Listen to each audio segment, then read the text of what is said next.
Bonjour à tous, bonjour Jean-Cyril qui arrive pile poil à l'heure. Je vous remercie d'être là, de profiter de votre samedi, de m'accorder un petit peu de temps de votre visite. On va parler donc aujourd'hui de l'analyse de foulée un petit peu. C'est un sujet qui concerne beaucoup de gens. Pour ceux qui sont venus hier, on a vu que les coureurs, ça représente entre 8 et 13 millions de Français chaque année qui courent. Donc potentiellement, beaucoup de ces coureurs sont susceptibles de se blesser. Donc on va passer voilà, un petit instant pour essayer de parler un petit peu des avantages, des inconvénients, de ce qu'on doit faire ou peut-être ce qu'on peut oublier un peu sur l'analyse de foulée. J'ai oublié de me présenter. Donc je suis Cédric Robert, kinésithérapeute sur Marne-la-Vallée et formateur sur le sujet de la course à pied et plein d'autres trucs à côté. Mais comme ça ne nous concerne pas aujourd'hui, on en parlera moins. Donc les objectifs un petit peu de cette présentation, ça va être d'avoir un petit peu une image de ce qui se passe quand on fait de l'analyse de foulée. Est-ce que c'est un examen qui est fiable et c'est surtout, est-ce que c'est un examen qui a un intérêt? Vous voyez, on attaque, on met tout de suite les pieds dans le plat. Est-ce que ça sert à quelque chose ou est-ce qu'au contraire, on peut se dire que c'est un examen qui serait peut-être un petit peu inutile? Donc on va essayer de voir un petit peu tout ça. On essaiera de voir aussi de façon un peu rapide, parce que alors, je suis désolé, c'est des thèmes qui me passionnent. On pourrait y passer tout l'après-midi, mais bon, vous n'aurez pas le temps d'aller acheter plein de trucs super. Donc, on va essayer de faire court. On va essayer de voir un petit peu quelle peut être la méthodologie de cet examen, comment de façon un petit peu concrète et pratique on peut mettre ça en place. Et on parlera des corrections de foulée, parce qu'analyser la foulée, c'est une partie du process qu'on va faire. Et la correction de foulée, finalement, c'est peut-être une autre grosse partie de ce temps qu'on va passer avec notre patient coureur. Donc, pour ceux qui étaient là hier, vous savez que j'aime beaucoup les références cinématographiques. On peut se poser cette question, est-ce qu'il y a une bonne ou une mauvaise foulée? On va essayer de voir ça un petit peu. Jusqu'à il n'y a pas si longtemps, en 2018, alors même les étudiants kinés, normalement, vous étiez déjà un petit peu nés à ce moment-là. Donc, on n'est pas sur des références biblio qui sont si anciennes que ça. Mais en 2018, on avait encore une vision un petit peu, entre autres avec des articles d'un Anglais qui s'appelle Christopher Brahma, qui nous montrait, qui essayait de nous dire qu'on avait certains défauts cinématiques, donc défauts de la façon dont on bouge, défauts de nos mouvements, qui pouvaient induire un peu des blessures. Donc lui, ce qu'il repérait, c'était qu'on avait une bascule contrôle-latérale du bassin, c'est-à-dire un bassin qui s'effondre du côté non portant. Il avait vu qu'on avait une bascule antérieure, donc les patients qui étaient blessés, pour lui, ils étaient un petit peu plus en antéversion, où l'antéversion était un petit peu plus un facteur de risque. Du talonnage antérieur, c'est un truc dont je vais vous reparler un peu. Talonnage antérieur, normalement un coureur va poser son pied classiquement à peu près à l'aplomb du corps ou juste devant notre ligne de charge. Ligne de charge, on prend notre centre de gravité dans le bassin et on descend à la verticale, on est juste devant. Et vous verrez qu'on a beaucoup de coureurs qui vont aller poser le pied très en avant, donc bien au-delà de cette ligne de charge, avec un genou tendu et une pointe de pied qui remonte un petit peu. Donc ça, c'est ce que les Anglais appellent l'overstride, et que nous, parce qu'on est un peu francophone et francophile, on va appeler ça le talonnage antérieur. Donc ça, c'était voilà, la vision de 2018, donc c'était il n'y a pas longtemps, ça fait 7 ans, on était encore dans cette vision très biomécaniste. Et puis, là, je vous fais un joli tableau. Alors, je ne vous demande pas forcément de tout lire, parce que sinon, c'est un peu imbuvable. Mais on voit qu'on a des publications de 2022, de 2023, 2024, qui sont des publications qui sont plutôt qualitatives. Ce sont des revues systématiques, donc, ou des umbrella reviews. Ça, c'est un mot que j'ai découvert il n'y a pas si longtemps, qui est une revue des revues de littérature. Donc, on a des publications qui sont très qualitatives, qui regroupent beaucoup de coureurs, et toutes ces publications, elles vont un petit peu dans le même sens finalement. Elles nous disent que la biomécanique, ça contribue un tout petit peu à notre équation de blessure, mais finalement, ça contribue pas tant que ça. Et quand ils trouvent qu'il y a un lien entre un défaut de biomécanique et des blessures, on va nous dire ce lien, il est un petit peu faiblard et il n'est pas très très qualitatif. Alors déjà, on se dit finalement, première question, est-ce que finalement l'analyse de foulée, est-ce qu'on a besoin de faire de l'analyse de foulée? Parce qu'a priori, tout ce qu'on risque de voir sur l'analyse de foulée, finalement, on ne peut pas forcément le lier aux blessures. C'est d'ailleurs un gros défaut qu'on a, nous, kinés. Quand on voit quelqu'un qui court devant nous, forcément, on va toujours voir entre guillemets, quand je dis des défauts, On a été éduqué dans nos études de kiné à se dire qu'il faut être bien droit. Par exemple, quelqu'un qui a une scoliose, on a repéré, la colonne n'est pas droite, on n'aime pas ça. Quelqu'un qui a un valgus du genou, on se dit ah, c'est pas beau, normalement ton genou il doit être tout droit. Donc on a ce défaut de se dire ok, là je vois quelque chose, on va essayer de vouloir mentalement le faire coller à une pathologie. Si le patient il vient, il nous dit ouais, j'ai un syndrome fémoro-patellaire, forcément tous les trucs qu'on va voir dans l'analyse de foulée, inconsciemment, parce qu'on a été un peu formé comme ça, notre cerveau va vouloir faire coller tout ce qui nous paraît anormal à cette pathologie. Et finalement, c'est peut-être pas si lié que ça, et il n'y a pas un lien qui est si fort. Ce qu'on voit en 2025, c'est que ces petits défauts, ils sont très pathologie dépendants. C'est-à-dire qu'il y a peut-être que dans le SSTM, syndrome de stress tibial médial, périostite, si on veut faire un peu plus simple, où il y a un lien entre la cinématique, la façon dont on bouge, et la cinétique, l'étude des contraintes, des charges, et la pathologie, en sachant que ce lien il est très faible. Grosso modo, sur des gens qui font des périostites, vous avez un peu plus de chances de retrouver effectivement de l'attaque talon, du talonnage antérieur. On va aller taper un petit peu lourdement, comme ceci, et quand ça arrive, notre tibia il se retrouve coincé entre la route, le corps, le poids du corps, et notre tibia il va aller plier un petit peu. Et effectivement, on a trouvé qu'il y avait un petit lien entre donc, les périostites et la façon dont on court. Pour toutes les autres pathologies, finalement, ce n'est pas si significatif. On a même une petite étude qui est plutôt intéressante, qui a été écrite, non pas produite, par un mec qui s'appelle Vincent, qui nous montre qu'on a énormément de coureurs qui sont asymétriques. Par exemple, des gens qui vont attaquer mi-pied d'un côté et qui vont attaquer talon de l'autre. Et alors là, forcément, nous, intellectuellement, ça nous complique un petit peu plus la donne, parce qu'on ne sait plus trop où on en est, et on se dit, mais est-ce qu'il est à risque de blessure ou pas? Et cette étude nous montre que bien qu'ils soient asymétriques, ils ne sont pas plus à risque de blessure. Pensez que sur des coureurs, par exemple, tous les gens qui font de l'athlé en club, c'est des gens qui sont sur piste, c'est des gens qui vont faire des tours, quasi tout le temps dans le même sens. Donc forcément, ils vont être asymétriques, ils vont développer certains muscles qui vont être plus forts d'un côté à droite qu'à gauche, et vice-versa, certains muscles qui seront plus forts à gauche qu'à droite.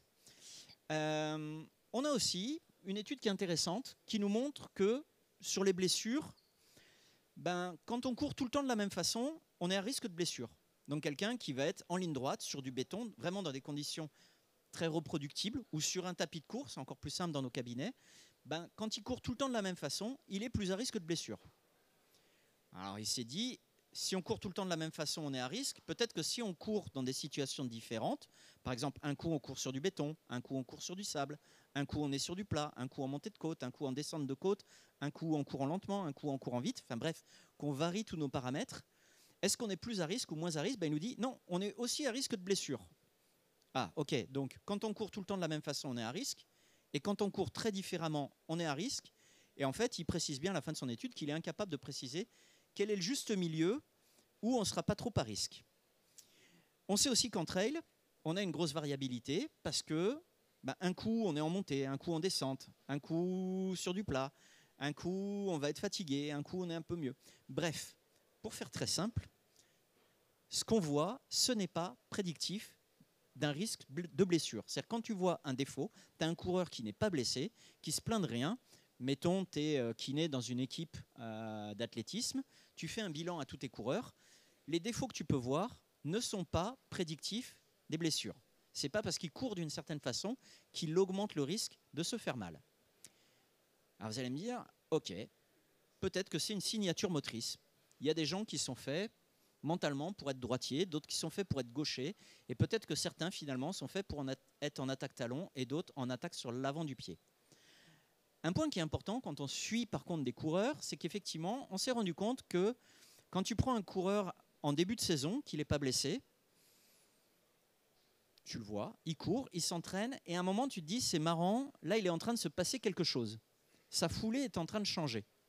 Alors soit c'est l'entraînement qui fait qu'il a peut-être développé des capacités, soit c'est peut-être juste qu'il est en train d'avoir des premiers signes avant-coureurs de blessure. Ce qui se passe, ce qu'on sait, c'est que quand quelqu'un est blessé, forcément, il y a une douleur qui arrive. C'est le premier signe dans nos blessures. il y a une douleur qui arrive. Cette blessure, on s'est rendu compte, il y a plein de publications là-dessus, cette blessure, très souvent, ça va envoyer un message nociceptif qui va monter jusqu'au cerveau. Par exemple, tu as une aponevrosite plantaire. On a l'impression d'avoir un coup de couteau qui est planté sous le pied. Forcément, à chaque fois qu'il va poser le pied, ça lui fait mal. Ce message douloureux, il monte jusqu'au cerveau, et que le cerveau il se dit « Oula, si ça fait mal », sa réaction, c'est d'entraîner une inhibition musculaire. Donc, il va dire « Je vais inhiber tel ou tel muscle parce que ça me fait mal ». Et donc, à ce moment-là, en inhibant les muscles, on se retrouve avec une foulée qui va changer un petit peu. Et là, à ce moment-là, nous, on va pouvoir voir apparaître des différences. Donc, quand vous avez un coureur qui est blessé, la vraie question, c'est la foulée que vous avez sous vos yeux. Est-ce que c'est une foulée qui est liée à ses inhibitions, à ses douleurs, ou est-ce que c'est sa foulée, entre guillemets, d'origine? On va prendre par exemple l'exemple du syndrome fémoro-patellaire. Pour les plus anciens d'entre nous, dont je commence à faire un petit peu partie, on nous a dit il y a très longtemps, un syndrome fémoro-patellaire, c'est lié au fait que tu as un valgus dynamique du genou. Si tu as un valgus, tu décentres ta rotule et à cause de ça, tu vas faire des douleurs. Et puis ça a été pas mal étudié par un gars qui s'appelle Christian Barton, qui est un Australien, qui est un petit peu le spécialiste du syndrome fémoro-patellaire. Il a des dizaines, peut-être des centaines de publications sur le sujet.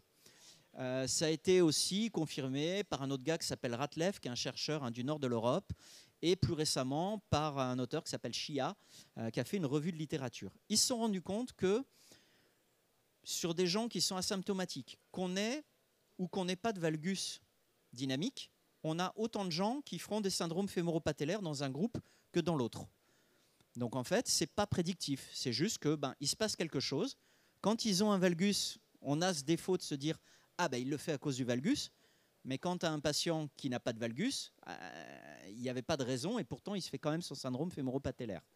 Parce que ça vient sûrement du surentraînement ou d'autres facteurs. Ce qu'on sait par contre, dans l'évolution aussi, ce qu'ils se sont rendus compte, ces auteurs, et qu'on voit aussi bien en clinique, c'est que quand tu suis ton athlète tout au long de l'année, un athlète qui a un syndrome fémoro-patellaire, donc au début tu le vois, il a pas mal, tout va bien. Il se met à avoir des petites douleurs. Et au moment où il a des douleurs, à ce moment-là, il va commencer à développer une inhibition. Cette inhibition, elle va toucher principalement ses stabilisateurs de hanche, son moyen fessier, au premier rang desquels. Et à ce moment-là, comme il inhibe son moyen fessier, on va se mettre à voir un valgus dynamique. Il n'avait pas de valgus dynamique avant, et comme il inhibe son moyen fessier, on voit apparaître un petit peu plus son valgus dynamique. Quand on va le tester, si on le teste en décharge, on le met sur une table, on mesure la force du moyen fessier. En tout début de prise en charge, il aura un moyen fessier qui sera équivalent du côté sain, du côté lésé.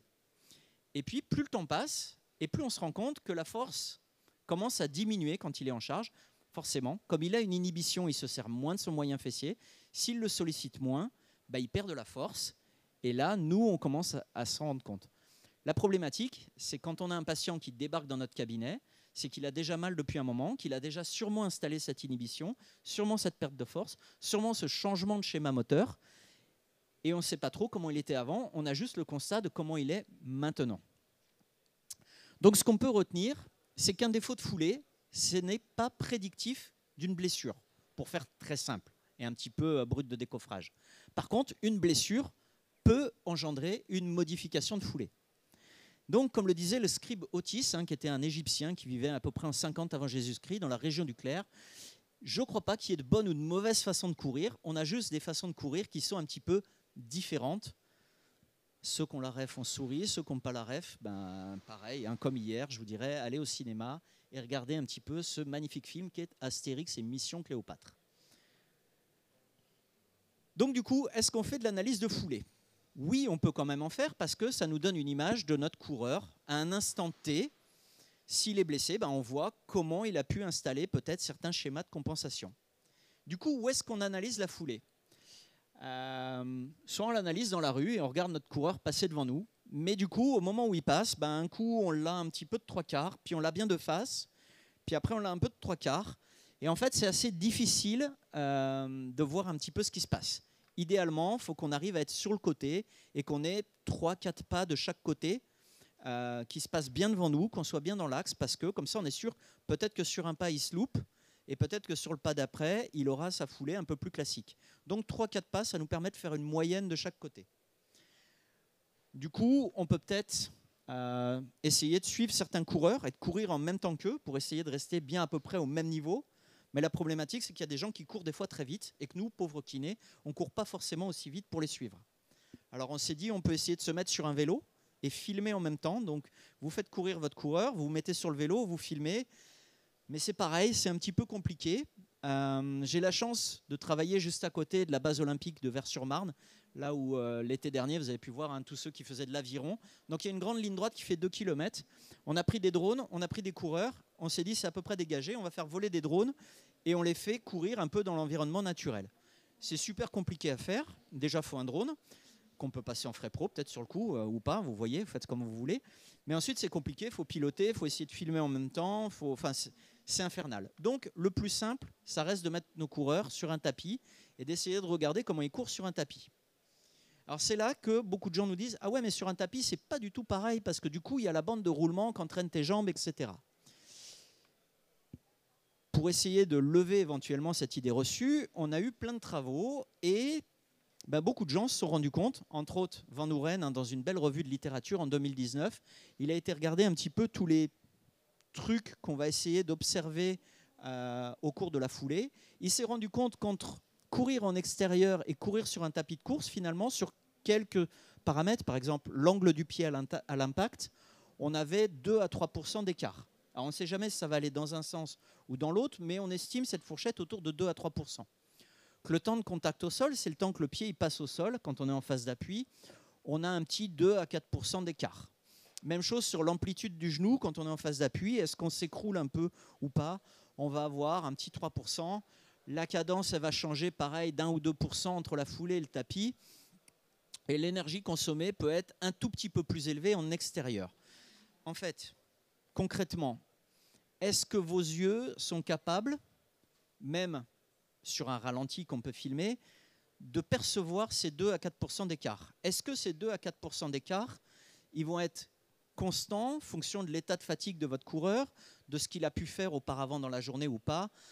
Non. Donc finalement, on considère qu'on est dans du négligeable et qu'on court de la même façon sur un tapis ou en extérieur. Ça, c'est vrai tant qu'on ne court pas trop vite, c'est-à-dire qu'on est en dessous de 16 km/h. 16 km/h, pour ceux qui ne courent pas, c'est très vite. Pour ceux qui courent, vous vous rendez compte que courir à 16 km/h sur un tapis, ce n'est pas donné à tout le monde et on ne va pas le faire très très longtemps. Alors certains vont me dire, et la résistance de l'air? Oui, quand on est en extérieur, quand on avance, on a cette résistance aérodynamique. Alors plusieurs options. La première, vous prenez un sèche-cheveux, mais du coup ça fait un peu chaud et ce n'est pas très agréable de courir dans ces conditions. Donc on s'est dit, on va essayer de trouver d'autres formules. Ils se sont rendus compte que si vous mettez un petit % de pente sur votre tapis, ça ne change pas la façon dont vous courez, mais vous simulerez la même dépense énergétique que si vous êtes en extérieur. Bon, ça c'est ce qu'on disait il y a quelques mois, et a priori il y a quand même quelques études qui nous disent bon, ne te casse pas la tête avec ce petit pourcent, finalement on est quand même dans des écarts qui ne sont pas significatifs et on ne va pas se casser la tête avec ça. Une fois qu'on a lancé notre patient, par contre, est-ce que ce qu'on voit, finalement, c'est plutôt fiable? Ou est-ce que nos yeux, qu'on le regarde en temps réel ou qu'on regarde un ralenti, est-ce que tout ça, on est plutôt fiable par rapport à ce qu'on est censé percevoir? Alors, ils ont fait plein d'études, ils ont mis des capteurs sur le patient, ils ont analysé plein de vidéos, ils les ont fait analyser par plein de gens. Et pour faire une version très très simple de ce truc-là, ils se sont rendus compte que l'examen, alors, quand on a l'habitude d'en faire un peu, quand c'est la première fois qu'on fait, on va peut-être tâtonner un petit peu, c'est normal, comme dans tout ce qu'on fait dans le métier. Mais quand on prend un peu l'expérience de regarder notre patient courir, on se rend compte que c'est un examen qui est plutôt fiable et en interopérateur et en intraopérateur. C'est-à-dire que vous êtes capable, vous, sur 2 examens successifs, de trouver les mêmes trucs. Et éventuellement, sinon, votre copain, votre copine, votre collègue de travail, il va trouver la même chose que vous s'il a l'habitude d'en le faire. Par contre, ça nécessite quand même un minimum d'organisation, un petit peu. Donc pour ça, on a plusieurs petits trucs qui peuvent être pratiques au cabinet. Le premier, c'est de mettre une petite croix au sol, par exemple, de prendre un pied photo et de mettre toujours notre téléphone qui va filmer au ralenti, toujours au même endroit. Comme ça, on aura une image qui sera bien reproductible. Votre patient, il revient 1 an ou 2 après, il aura exactement la même image parce que le smartphone il sera posé au même endroit. Essayez d'avoir un éclairage qui soit suffisamment important parce que quand on filme au ralenti, ça c'est de la photo, vous avez un temps d'impression, votre image elle est très très courte. Quand on fait 240 images secondes, votre image c'est 1/240e de seconde. Donc le temps d'exposition il est très très court. Pour qu'on ait une image qui soit bien lumineuse, qu'on voit bien, il ne faut pas hésiter à mettre un petit peu de lumière en même temps. Petit truc un peu comme ça de kiné expérimenté. Évitez aussi l'éclairage avec des néons. Pourquoi? Parce que votre smartphone, il va filmer avec un nombre pair d'images, 240 images secondes, là où votre éclairage à néon, il va être à 50 Hz. Donc ça va être une fréquence qui est impaire. Et en fait, ce qui va se passer, c'est que sur certaines images, votre néon il sera allumé. Sur certaines autres images, votre néon il sera éteint. Alors ça paraît tout con, nous on ne le voit pas à l'œil nu, mais quand on est en temps réel et qu'on filme avec des néons, ben on a cette impression d'image qui scintille un peu, avec une lumière qui clignote un petit peu. Donc n'hésitez pas. Aujourd'hui, des lumières, hein, ça vaut 3 fois rien sur des sites de vente en ligne. Vous trouvez des petits projecteurs autour de 40-50 €. Vous mettez le petit projecteur devant votre patient et ça vous donne une bonne image. Laissez aussi un peu d'espace autour de votre tapis de manière à pouvoir tourner, de vous mettre aussi bien sur le côté que derrière, que de l'autre côté, pourquoi pas devant, de bien pouvoir faire le tour, de prendre un petit peu de recul, parce que comme ça, ben, vous serez plus confortable et vous aurez peut-être une image de meilleure qualité. D'un point de vue concret, on va laisser d'abord notre patient courir quelques minutes sur un tapis. Pourquoi? On lui laisse à peu près 7 minutes. D'abord parce qu'il y a une notion un petit peu de réveil neuromusculaire. Vous prenez votre patient dans la rue, vous le ramenez, il se change éventuellement pour se mettre en tenue de running, sauf s'il est déjà arrivé avec. Vous le jetez sur le tapis tout de suite. Forcément, il y a un moment où il va falloir qu'il se réveille un petit peu au niveau neuromoteur. Que, ben, dans ce cas-là, laissez-lui ces 7 minutes, c'est à peu près le temps qu'il faut pour qu'il s'installe et qu'il le fasse bien. C'est aussi un moment où, si vous vous rappelez vos cours de physiologie, on est sur des filières qui sont anaérobies. Donc, le cycle de Krebs et la phosphocréatine, ça, c'est des filières énergétiques qui sont très puissantes, mais qui s'épuisent très vite. En 7 minutes, vous avez cramé ces filières. À ce moment-là, vous passez en filière aérobie. Et donc, du coup, au niveau énergétique, votre patient, il est stable. On peut produire beaucoup de puissance sur les premières minutes. Et au bout de 7 minutes, bah là, on rentre vraiment dans un schéma qui est un petit peu plus ce qui va se passer sur votre patient. Pourquoi pas, à la limite, même sur un patient qui vous dit bah, « j'ai mal au bout de 45 minutes de course bah, », vous lui dites « ok, va faire 40 minutes de course dehors ». Tu cours dehors tranquille 40 minutes, tu reviens au cabinet et à ce moment-là, tu le vois au moment où il est fatigué, au moment où les douleurs arrivent, parce que ben, quand tu le filmes au début, c'est un moment où il est indolore et peut-être que sa foulée va changer au cours du temps. Qu'est-ce qu'on va observer? C'est assez facile. On se met derrière le patient.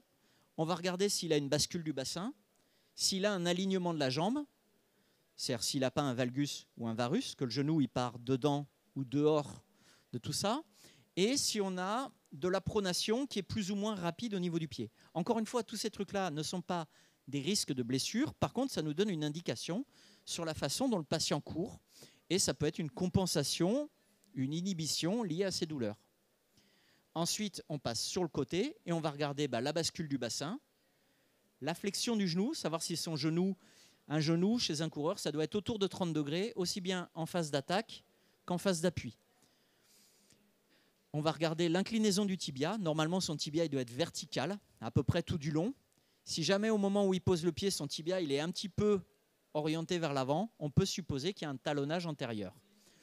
On va regarder l'angle d'attaque, enfin plutôt savoir si son pied est en attaque talon ou en attaque mi-pied, et le talonnage. Et le point le plus important, vous essayez de mesurer sa cadence de foulée, qui est le nombre de pas par minute, parce que ça c'est un critère qui va jouer sur beaucoup de paramètres.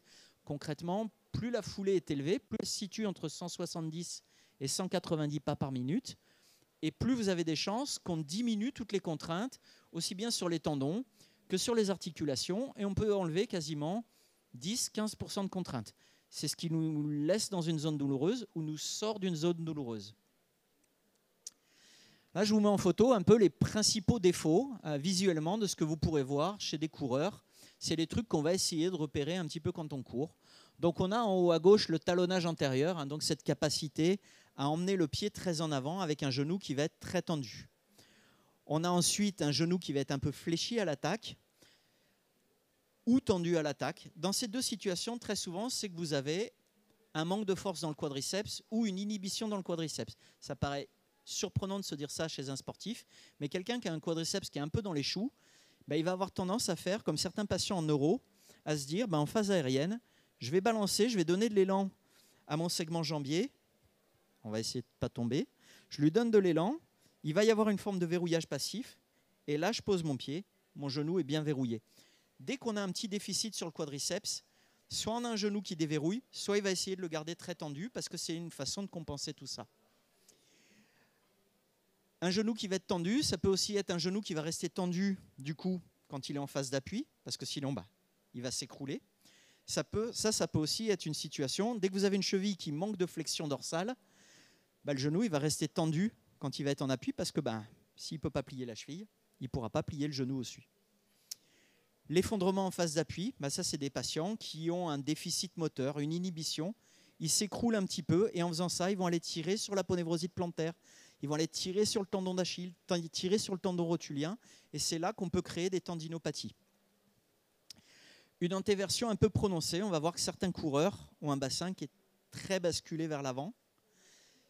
Et enfin, un schéma assez classique chez beaucoup de coureuses est-africaines, entre autres, c'est ce valgus dynamique avec une bascule contralatérale du bassin. Ça, c'est quelque chose que malheureusement, on verra un petit peu plus chez les femmes, parce qu'anatomiquement, vous avez, mesdames, un bassin qui est un petit peu plus large que les hommes, à même rapport de taille, parce que ça permet un petit peu la procréation, le passage d'un enfant, mais du coup, ça nécessite un travail un petit peu plus important au niveau du moyen fessier pour stabiliser un peu tout ça. Donc c'est classiquement un truc qu'on voit un petit peu plus chez les femmes, mais ça ne veut pas dire que des hommes ne peuvent pas l'avoir. Ça, c'est les principaux défauts qu'on pourra voir au cours de notre analyse de foulée. Je vous montre là ici un petit exemple. C'est une patiente qui est footballeuse. Alors historiquement, elle s'est fait opérer, elle est footballeuse pro, elle s'est fait opérer des ligaments croisés, quelque chose comme fin février 2020. Donc là, elle subit l'opération. Et puis, malheureusement, je ne sais pas si vous vous rappelez, en 2020, courant mars, on nous a dit qu'il faut fermer les cabinets, il faut fermer les centres de rééducation. Et donc cette coureuse, elle est restée plusieurs mois sans prise en charge. Donc on la récupère, nous, en juillet. On la récupère, il y a un énorme déficit de force dans sa jambe droite, au niveau de son quadriceps, de ses ischios. Et quand on la met à courir, elle a voulu absolument courir, je lui dis là, il y a classiquement un déséquilibre, un déficit de force qui est trop important pour que ça se passe bien. Mais voilà, elle veut reprendre le sport vite, c'est son métier. Donc quand elle court, en fait, sa stratégie, c'est d'essayer de faire des tout petits pas et d'essayer de rester en permanence genou tendu, parce qu'elle sait que si le genou à un moment fléchit, son muscle ne sera pas capable de stabiliser sa posture. Donc elle sait qu'elle va s'écrouler. Ce qui donne cette foulée un peu bondissante, un peu bizarre. Quand on la voit à temps réel, on a l'impression que elle a les genoux qui restent très tendus, qui vont très très vite. Et ce n'est pas vraiment ce qu'on attend de la foulée d'une fille qui est capable de sprinter et de courir à quasi 28-30 km/h sur un terrain de foot. Parce qu'elle court habituellement très très vite. Un autre petit cas clinique ici. Alors, si vous regardez le monsieur sur la droite, au moment où il pose son pied droit, son bassin reste horizontal. Au moment où il pose son pied gauche, son hémibassin s'écroule un petit peu. Donc c'est un monsieur, il s'est fait une petite lésion musculaire au gastrocnémien, donc au jumeau latéral gauche. Donc quand il court, il a mal. Ça lui déclenche une douleur. Donc au moment où il est en appui sur le côté gauche, cette douleur va aller monter jusqu'au cerveau. Le cerveau dit « Ok, réflexe, j'inhibe mon moyen fessier à gauche ». Donc là, dès qu'il appuie sur le côté gauche, il perd son hémibassin. Si on regarde l'autre vidéo d'ailleurs, spontanément, c'est un coureur qui attaque sur l'avant du pied à droite et à gauche, il va attaquer talon parce qu'il a été obligé de changer sa foulée du côté gauche parce que s'il attaque sur l'avant du pied à gauche, il va réveiller sa douleur dans son gastroc où il a la lésion musculaire. Donc là, on est sur des compensations qui sont liées à ces douleurs.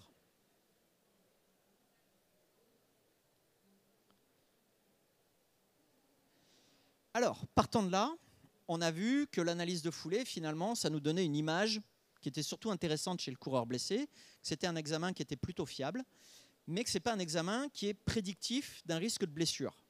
Par contre, on voit qu'un coureur blessé peut modifier la façon dont il court. Ça peut être une compensation. Cette compensation, on va vouloir essayer de la corriger, on va vouloir faire des corrections de foulée. Donc dans ces corrections de foulée, est-ce que ça fonctionne? Ça a été étudié, il y a plein d'études. Si vous tapez Get Retraining sur PubMed, ou d'autres sites, hein, d'autres moteurs de recherche pour les publications, vous allez trouver énormément de publications. Classiquement, la correction de foulée principale, c'est un changement de cadence, une correction de la cadence de foulée, du nombre de pas par minute. Les résultats observés, quasi tous, ils vont dans le sens d'une réduction des contraintes. En fait, l'idée, c'est qu'en augmentant votre cadence, vous diminuez les contraintes. En diminuant les contraintes, ben, finalement, on diminue les blessures et notre patient, il va un petit peu mieux, il est content, il a plus mal. Et pourquoi pas, en plus, en augmentant la cadence, on a tout un tas de mécanismes, on va dire inconscients, qui vont se faire et notre foulée va changer un petit peu. Donc, on sait que c'est un truc qui peut être plutôt efficace. C'est peut-être pas le seul moyen qu'on va utiliser dans notre prise en charge, mais c'est un moyen de moduler la symptomatologie. On va, en changeant la cadence, en corrigeant la foulée, on va diminuer un petit peu les douleurs. Un patient qui a pas mal, c'est un patient qu'on peut remettre à l'effort, c'est un patient qu'on peut remettre à la course. Et un patient qu'on remet à la course, ben, mentalement, il va mieux déjà, il est content, il court. Et ensuite, on peut se servir de la course comme un outil de traitement et on peut le faire progresser au moyen de la course. Parce qu'après tout, des fois, quand on a un athlète qui vient au cabinet, c'est bien joli de lui dire, ben, monte 10 fois sur la pointe du pied. Ok, c'est cool. Il est monté 10 fois sur la pointe du pied. Mais lui, son besoin, c'est d'aller courir, mettons, du 1500 mètres à des chronos qui sont proches des chronos olympiques. Donc monter 10 fois sur la pointe du pied, c'est bien joli, mais de le renvoyer sur son terrain de sport, on va simuler un petit peu tout ce qu'il fait. Donc, lui permettre d'avoir moins de douleur, c'est le renvoyer plus vite sur un terrain de sport et plus rapidement de retrouver des performances. Les moyens qu'on va utiliser pour être très basiques, hein, on ne les utilise pas tous en même temps, on peut les choisir un par un. Je vous ai mis en premier ceux qui marchent le mieux, et puis en dernier, ceux qui marchent un petit peu moins bien. En premier, on va essayer de corriger la cadence. La cadence, ce qu'on peut tout simplement lui dire, c'est essaie de faire des petits pas rapides. Essaie d'augmenter un petit peu la vitesse de tes pas. Plus il fait des petits pas rapides, et plus finalement, il sera avec une bonne cadence. Ou on peut lui mettre un métronome dans les oreilles. Ou on peut lui mettre une musique. Vous prenez Spotify, Deezer, Apple Music, pour ne pas leur faire de pub. Vous tapez running, cadence 180, vous allez trouver plein de playlists. Et s'il a le sens du rythme, il pourra adapter un petit peu ce truc-là. Ce qu'on peut lui dire aussi, si la cadence ne fonctionne pas, c'est essayer de courir en faisant un petit peu moins de bruit. On ne sait pas ce qui va se passer à ce moment-là, mais en courant, en faisant moins de bruit, alors soit effectivement certains vont se mettre à courir comme dans des dessins animés, donc on oublie un peu cette correction, soit parfois tout simplement ils vont changer un peu la pose du pied, ils vont améliorer le guidage du membre inférieur, c'est-à-dire qu'au moment où ils sont sur cette phase où le pied avance, le pied il va venir se poser et on va avoir une pose du pied plus qualitative et plus efficace. Ce qu'on peut lui demander, pourquoi pas, chez certains, c'est pousser un peu les genoux en avant. Alors on ne lui demande pas de courir comme une majorette ou un militaire en montant les genoux, mais juste de pousser un peu le genou en avant. Pour ces patients qui ont du talonnage antérieur comme ça, au lieu d'avoir un mouvement très balistique qui amène le pied en avant, en phase aérienne, tu lui demandes de plier le genou et du coup, tu vas diminuer beaucoup toute la tension sur le plan postérieur. Si vous avez un patient qui a une tendinopathie des ischios ou une lésion musculaire sur les ischios et qui est sensible quand il court, demandez-lui tout simplement d'essayer d'imaginer qu'il pousse un petit peu le genou en avant. Et en poussant le genou en avant, ce déverrouillage, instantanément, diminue la tension, la traction sur les ischios. Et là, il n'a plus de douleur. Et là, du coup, instantanément, il se sent bien, il est confortable. Et là, il vous remercie. Et en termes d'alliance thérapeutique, vous avez fait un grand pas parce qu'il a vu que vous étiez efficace. Et il a vu que vous aviez résolu un petit peu son problème. Donc ça, c'est très cool. Après, on rentre sur des trucs qui fonctionnent un petit peu moins bien. Par exemple, sur des patients qui ont une grosse antéversion, on peut leur dire cours en rentrant un peu le ventre, en serrant un peu les fesses. Là, on commence à être dans des trucs qui marchent moins bien. Pour ceux qui ont un peu de déplacement vertical, on peut leur dire essaie d'imaginer qu'on te tire par les cheveux et que tu cours tout le temps en restant en haut, ou au contraire de rester un peu en bas. Voilà, ça c'est des trucs qui se disent, mais qui ne sont pas super efficaces. Enfin, en dernier, quand vous aurez testé tous ces trucs-là, si vraiment ça ne fonctionne pas, vous pouvez essayer de conseiller un petit changement de chaussures, parce que parfois, d'avoir des chaussures plus légères, avec plus ou moins de talonnettes, plus ou moins rigides, plus ou moins épaisses, ça c'est des petites choses qui changent un peu notre foulée, en sachant que je ne suis pas très fan de cette option. Pourquoi ? Le résultat va être le même, la foulée va changer. Mais quand c'est un changement qui est, on va dire, plus ou moins conscient, que c'est le cerveau qui le pilote, spontanément, le cerveau, il ne va pas chercher à se faire mal. Il va changer notre foulée, mais il va le changer de façon à peu près progressive et tolérable. Quand on change les chaussures, c'est un changement qu'on impose, c'est un moyen qui est externe, et du coup, c'est un changement qui va être beaucoup plus brutal, beaucoup plus imposé. et on risque de dépasser un petit peu nos capacités du moment. Donc, dans l'idée, essayez de changer la foulée avant de changer les chaussures. En sachant que quand vous changez la foulée, pendant 3 à 6 semaines, ben vous aurez du mieux d'un côté, mais les contraintes qu'on aura enlevées d'un côté, on les aura mises sur d'autres régions. Par exemple, vous enlevez une contrainte sur le tendon d'Achille, très bien, il aura moins mal à l'Achille, mais vous aurez plus de contraintes en général sur le genou, les hanches et le dos. Donc, il va falloir 3 à 6 semaines pour que votre patient il s'adapte, que tout ça s'harmonise un petit peu, qu'il intègre un petit peu ce changement de mouvement. Donc voilà, il faut les prévenir. Quand vous faites une correction de foulée, pendant 3 à 6 semaines, on va gagner d'un côté, on va perdre un petit peu de l'autre. Et au bout de 3 à 6 semaines, le mouvement va commencer à s'automatiser, tout va se réguler et votre patient il sera beaucoup plus confortable. Il faut se dire que votre coureur, il va toujours essayer d'optimiser un petit peu votre foulée. Qu'en corrigeant la foulée, encore une fois, on réduit les contraintes d'un côté, mais on rajoute des contraintes d'un autre côté. Donc il y a toujours du positif et du négatif. Il faut être un peu prudent, il faut être quand même assez à l'écoute de notre patient à ce moment-là. Tous ces changements, ils doivent être plutôt subtils et il faut que le patient les accepte. Parce que parfois, tu vas lui faire une correction de foulée et puis il va dire bah là, je ne suis pas confortable du tout. Mais toi, avec tes yeux de kiné, tu te dis ouais, mais moi, c'est ça que j'ai envie d'avoir. Ouais, mais moi, je ne suis pas confortable. S'il n'est pas confortable quand il le fait, sur ton tapis dans le cabinet, il y a peu de chances qu'il reproduise ce mouvement quand il va aller courir tout seul dehors parce qu'il va se dire c'est pas confortable. Ça ne m'intéresse pas. Il faut que ce changement, le patient, entre guillemets, il l'apprécie, il l'accepte et qu'il soit capable de le refaire. Gardez aussi beaucoup à l'esprit qu'on dit par exemple qu'on a une inhibition du moyen fessier. On pourrait se dire, bah, ok, on va faire du renforcement du moyen fessier. Super, on renforce, mais ce n'est pas parce qu'on renforce à vide dans nos cabinets que le mouvement se réintègre systématiquement dans la foulée. Donc, quand on fait un travail de renforcement, derrière, il faut aussi aller retravailler la foulée. Le renforcement, c'est juste le mettre en capacité de corriger et d'utiliser son muscle. Mais il faut parfois lui réapprendre un petit peu à utiliser le muscle. Donc ça aussi, c'est un peu une stratégie où on doit être un petit peu moins bourrin, un petit peu plus fin, et se dire, bah ok, à ce moment-là, très bien, j'ai travaillé le muscle et je vais mettre des exercices en situation progressive qui vont nous ramener petit à petit à une situation qui ressemble à la course à pied. Bref, quand est-ce qu'on fait de l'analyse de foulée, parce que je commence à dépasser un petit peu le chrono. On sait que ce n'est pas prédictif de blessure, mais ça donne une image à un instant donné de la foulée. Donc ça, c'est plutôt un point qui est positif. On sait qu'un coureur blessé va avoir beaucoup de compensation et d'adaptation. Donc il ne faut pas prendre tout ce qu'on voit pour argent comptant à ce moment-là. Et le point important, dans cette analyse de foulée, moi j'essaie d'appeler ça plutôt correction de foulée, parce que c'est surtout un moment où on peut faire de la modification de symptômes. Et ça, c'est ce qui m'intéresse le plus chez nos patients. Donc je vous remercie. Désolé, j'ai été un peu long, mais j'aurais pu parler encore un petit peu. Mes collègues m'ont demandé hier de signaler juste que notre cabinet recrute, donc on est même obligé de venir à Rééduca pour dire ça. Si vous cherchez du boulot, n'hésitez pas à nous contacter. On est sur Marne-la-Vallée, on a des très très bonnes conditions. Je vous remercie. Si vous avez des questions, n'hésitez pas à venir me voir. Si vous êtes étudiant, on recrute pour l'année prochaine aussi, hein, si on n'a pas recruté d'ici là.